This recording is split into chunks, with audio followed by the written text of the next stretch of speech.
Good morning.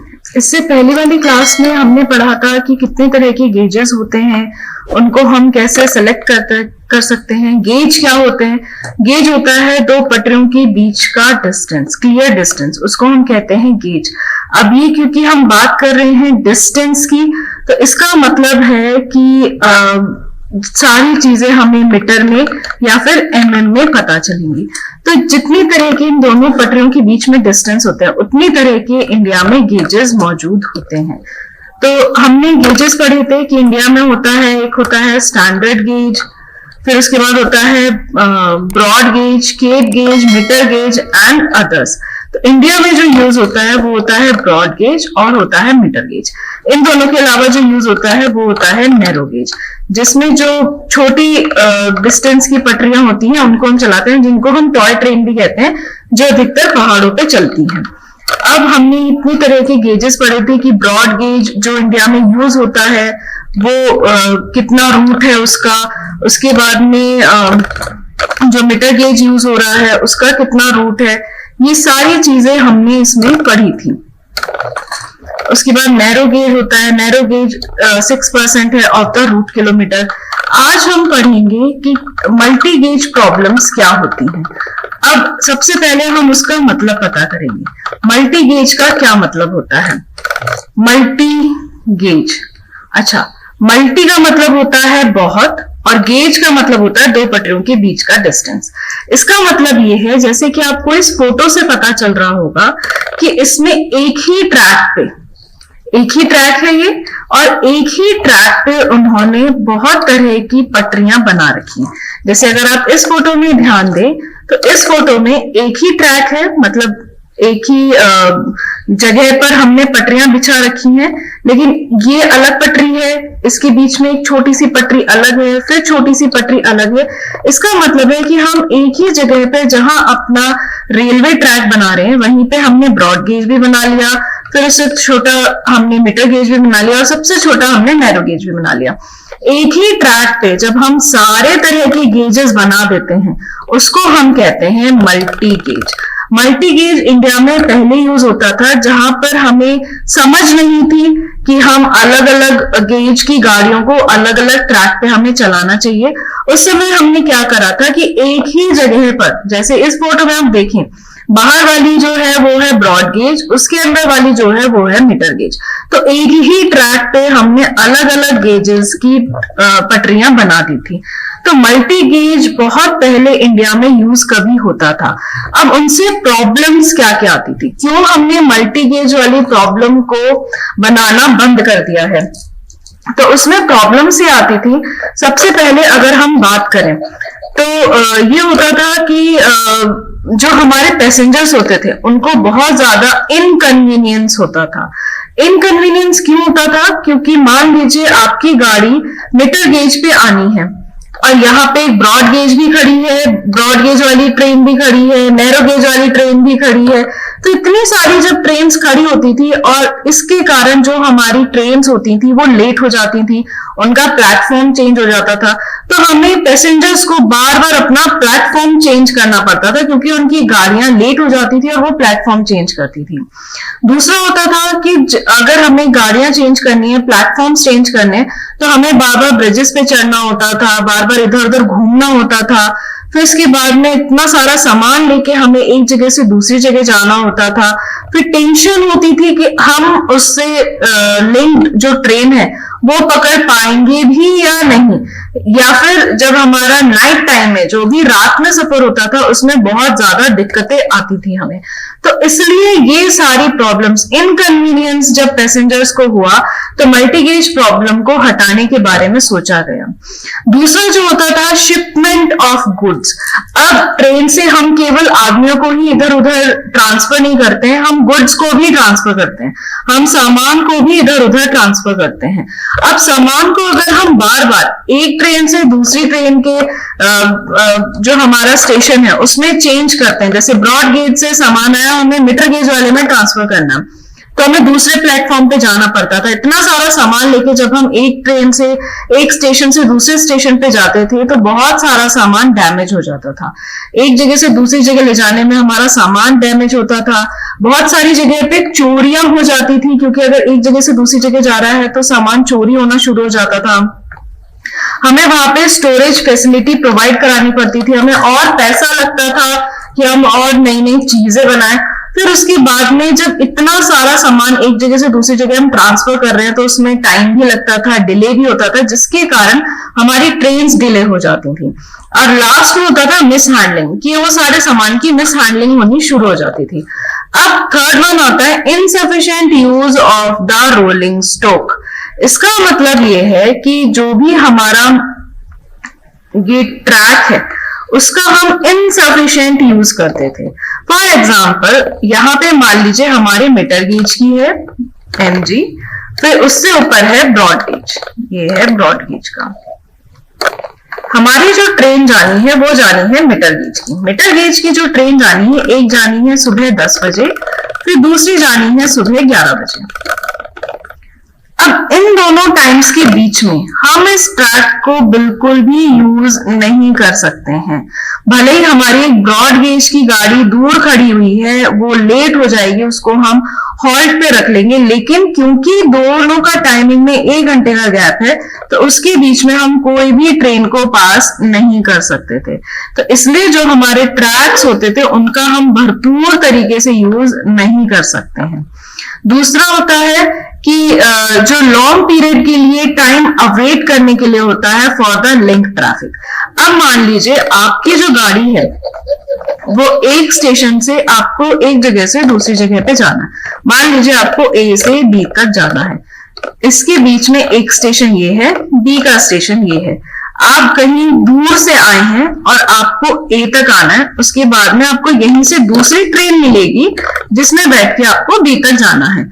तो जब आपकी गाड़ी सी से ही लेट आई है तो आपको ये सोचना पड़ेगा कि जो आपकी ये वाली ट्रेन है उसको आप पकड़ पाओगे या नहीं, क्योंकि ये सारे मल्टी गेज के कारण बहुत सारी ट्रेन लेट आती थी।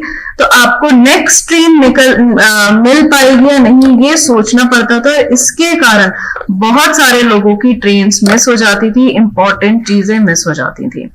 उसके बाद आता है transferability of equipment is not possible. जितने भी बड़े बड़ी सामान होते थे वो हम एक गेज से दूसरी गेज में नहीं पहुंचा पाते थे, उसमें बहुत ज्यादा दिक्कतें आती थी। चौथा जो हमारा पॉइंट है वो है additional facilities eight station and yards. अगर हम एक ही ट्रैक को अलग अलग भाग में यूज कर रहे हैं, यही नैरो गेज हो गया, ये मीटर गेज हो गया, ये ब्रॉड गेज हो गया, एक ही ट्रैक को हम तीनों गेज में अगर यूज कर रहे हैं तो उसमें हमें एडिशनल फैसिलिटीज प्रोवाइड करानी पड़ती थी। जैसे हमें शेड प्रोवाइड करानी पड़ती थी, यार्ड्स प्रोवाइड कराने पड़ते थे, और ज्यादा मेंटेनेंस के इक्विपमेंट, क्योंकि एक ही ट्रैक को अगर आप जितनी बार यूज करोगे वो उतनी जल्दी खराब होगा, तो इसके मेंटेनेंस का इक्विपमेंट आपको प्रोवाइड कराना पड़ता था। वेटिंग रूम, क्योंकि ट्रेन बहुत लेट होती थी तो उनके लिए आपको वेटिंग रूम प्रोवाइड कराने पड़ते थे, और फिर प्लेटफॉर्म प्रोवाइड कराने पड़ते थे ऑफ डिफरेंट स्पेसिफिकेशन, क्योंकि गाड़ियां जब लेट होती थी तो प्लेटफॉर्म चेंज हो जाता है, तो आपको और ज्यादा प्लेटफॉर्म्स प्रोवाइड कराने पड़ते थे। उसके बाद जो हमारा लास्ट है वो है डिफिकल्ट इनबैलेंस्ड इकोनॉमिक ग्रोथ। इसका मतलब है कि इंडस्ट्रियल डेवलपमेंट हमारा इसमें नहीं हो पाता था, क्योंकि ट्रेन लेट होती थी तो हमारा सामान टाइम पे नहीं पहुंच पाता था। सामान टाइम पे नहीं पहुंचेगा तो फैक्ट्री में सामान बनेगा नहीं, इसके कारण हमारा इंडस्ट्रियल डेवलपमेंट नहीं हो पाता था।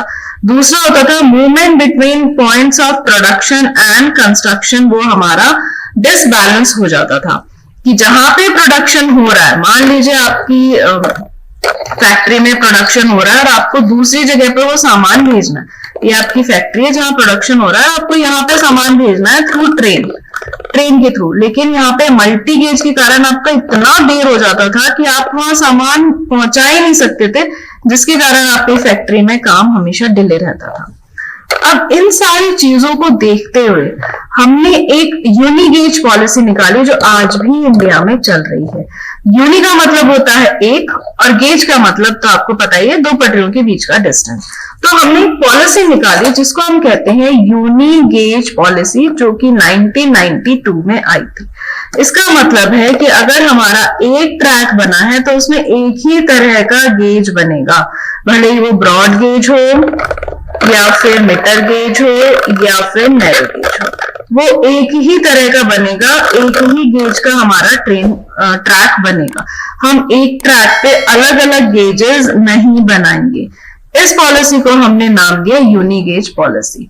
जब मल्टी गेज में हमें इतनी सारी प्रॉब्लम्स आई, उसको देखते हुए हमने यूनी गेज पॉलिसी को बनाया है। अब इसके क्या क्या फायदे हैं? सबसे पहला है कि नो ट्रांसपोर्ट बॉटलनेक्स। इसका मतलब कि जब हमारी ट्रेन एक ही ट्रैक पे आ रही है, हमें बार बार अपनी प्लेटफॉर्म्स नहीं बदलने हैं, इसी पे आ रही है, हमें बार बार अपने प्लेटफॉर्म्स नहीं बदलने हैं, तो जो हमारा ट्रांसपोर्ट में पैसा लगता था, सामान को एक स्टेशन से दूसरे स्टेशन पे ले जाना, या फिर डिले हो जाता था, हम अपनी ट्रेन चेंज कर देते थे, ये सारी चीजें सब कुछ बंद हो गई थी। No need of transshipment, no waiting, elimination of inconvenience and handling of luggages easier. हमें किसी भी तरह का इनकन्वीनियंस नहीं होता था, जो हम सामान को लेकर आते थे वो बहुत आसान हो गया था, कोई वेटिंग, कोई डिले वाला प्रॉब्लम नहीं था। दूसरी जो बात थी वो है नो ट्रांसशिपमेंट हजार्ड। इसका मतलब जब हम सामान एक स्टेशन, एक प्लेटफॉर्म से दूसरे प्लेटफॉर्म पे ले जाते थे, जब हमारी ट्रेन चेंज हो जाती थी, तो हम सामान को एक जगह से दूसरी जगह ले जाते थे, जिसके कारण हमारा सामान भी खराब हो जाता था। अब जब हमें अपना स्टेशन ही या प्लेटफॉर्म ही चेंज नहीं करना, तो हमारा सामान भी खराब नहीं होता है। तो इसमें क्या होता था? बेटर सेफ्टी, हमें बहुत ज्यादा सेफ्टी मिलती थी। No damages, no thefts, no mishandling of luggage. कोई सामान खराब नहीं होता था, कोई चोरी नहीं होती थी, कोई मिसहैंडलिंग नहीं होती थी। और नाइट टाइम में जो हमारा सफर होता था वो भी बहुत आसान हो गया था। उसके बाद नेक्स्ट है प्रोविजन ऑफ अल्टरनेट रूट्स। इसका मतलब है कि जो हमारा प्रेशर था कि मान लीजिए हमें एक स्टेशन से दूसरी स्टेशन पे जाना है, जो हमारी ट्रेन है वो लेट हो रही है, तो हम दूसरा ऑल्टरनेट ढूंढते थे कि भैया हम बस से चले जाते हैं या दूसरी ट्रेन ढूंढ लेते हैं। जब यूनिगेज पॉलिसी आई, हमारी ट्रेन लेट होना बंद हो गई, तो उसके बाद में हमें कोई भी ऑल्टरनेट काम नहीं ढूंढना पड़ा। It is reduced. फिर इसके बाद इकोनॉमिक सिनेरियो हमारा इंप्रूव हुआ, क्योंकि हमने जो सामान बनाया अपनी फैक्ट्री में वो टाइम पे हमारे जो प्रोडक्शन हाउस है वहां पे पहुंचा है, तो इसलिए इकोनॉमिक जो सिनेरियो था वो हमारा इंप्रूव हुआ है। फिर हाई पेनिट्रेशन ऑफ प्रोडक्ट्स, ज्यादा से ज्यादा प्रोडक्ट्स हमें मिले हैं, भले ही वो कितनी भी दूर बने हो, हमारे पास तुरंत सामान आ जाता था। उसके बाद था मोर फ्लेक्सिबिलिटी इन द मूवमेंट, जल्दी से जल्दी सामान एक से दूसरी जगह पर जाने लगा, ज्यादा से ज्यादा फ्लेक्सिबिलिटी होने लगी। Next is improvement utilising of track. जैसे कि मैंने आपको पहले बताया था कि मान लीजिए ब्रॉड गेज है, इसके बीच में मीटर गेज है, तो हम एक टाइम पे एक ही गेज यूज कर सकते हैं, एक टाइम पे एक ही ट्रेन जा सकती है उसके ऊपर से, भले वो ब्रॉड गेज वाली जाए या मीटर गेज वाली जाए। अब इससे उल्टा जब हमने एक ट्रैक पे दो बना दी, एक ब्रॉड गेज बना दी और एक हमने मीटर गेज बना दी, तो एक टाइम पे दो ट्रेन्स जा सकती हैं साइमल्टेनियसली। तो इसलिए हमारा जो ट्रैक है उसका यूटिलाइजेशन बहुत ज्यादा बढ़ गया, हायर एफिशिएंसी हो गई, फिर रिडक्शन हो गई इन ऑपरेटिंग एक्सपेंसेस, उसकी एफिशिएंसी बढ़ गई तो उसके एक्सपेंसेस भी कम हो गए। और उसके बाद नो आइडलिंग सिचुएशन, किसी भी ट्रैक को हमें खाली नहीं छोड़ना पड़ा। Next is balanced economical growth. अब जैसे कि जो हमने फैक्ट्री में सामान बनाया था वो हमें टाइम पे मिलने लगा है, तो उसके कारण इकोनॉमिक भी ग्रोथ होने लगी, हायर ग्रोथ ऑफ एरियाज हो गया, ये सारी चीजें हमारी बढ़ गई। Next is no multiple track. इसका मतलब कि एक्स्ट्रा फैसिलिटीज जो हमें प्रोवाइड करानी थी, जैसे शेड प्रोवाइड कराना था, यार्ड्स प्रोवाइड कराना था, ये सब हमें प्रोवाइड नहीं कराना पड़ा। इससे क्या हुआ, हमारी इकोनॉमिकल ग्रोथ बहुत ज्यादा बढ़ गई।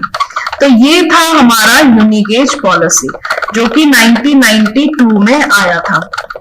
मल्टी गेज पॉलिसी बहुत पहले से था, शुरू से जब से हमारा रेलवे शुरू हुआ था उस समय मल्टी गेज पॉलिसी थी।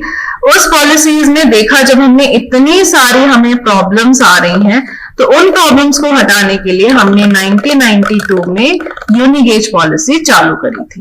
अब जो हमारा नेक्स्ट टॉपिक है दैट इज रेल्स। रेल्स का क्या मतलब होता है? रेल्स होती हैं पटरियां। जो पटरियां हम देखते हैं, अब हम उनके बारे में पढ़ेंगे कि पटरियां होती क्या हैं, कैसे बनती हैं, कितनी तरह की होती हैं और क्या उनके स्पेसिफिकेशंस होते हैं। तो अब हम शुरू करते हैं rails. Rails are the continuous girder which carry the axial load. जो रेल्स होती हैं वो एक गर्डर की जैसी होती है। जैसे ये पटरी है, पटरी का आप जो सेक्शन देख रहे हो वो ऐसा है, जो साइड व्यू है वो कुछ ऐसा दिखता है। तो रेल्स जो होती हैं, पटरियां जो होती हैं, ये एक गर्डर की जैसे होती है, जो कि एक्सियल लोड, उसके ऊपर जो भी पहिए चलते हैं उस लोड को वो बियर करती हैं। क्योंकि जो पहिए होते हैं वो डायरेक्ट पटरियों पे चलते हैं, तो ये हमारे गर्डर होते हैं जो डायरेक्ट एक्सियल लोड्स को बियर करती हैं। ये जो होते हैं they are made up of high carbon steel. ऐसे स्टील जिसमें कार्बन कंटेंट बहुत ज्यादा होता है, ऐसे स्टील से हम अपनी रेल्स बनाते हैं ताकि उन्हें वियर एंड टियर सहने में सुविधा प्राप्त हो। जैसे ये है, सबने देखा होगा रेलवे ट्रैक पे जो पटरियां होती हैं ऐसे,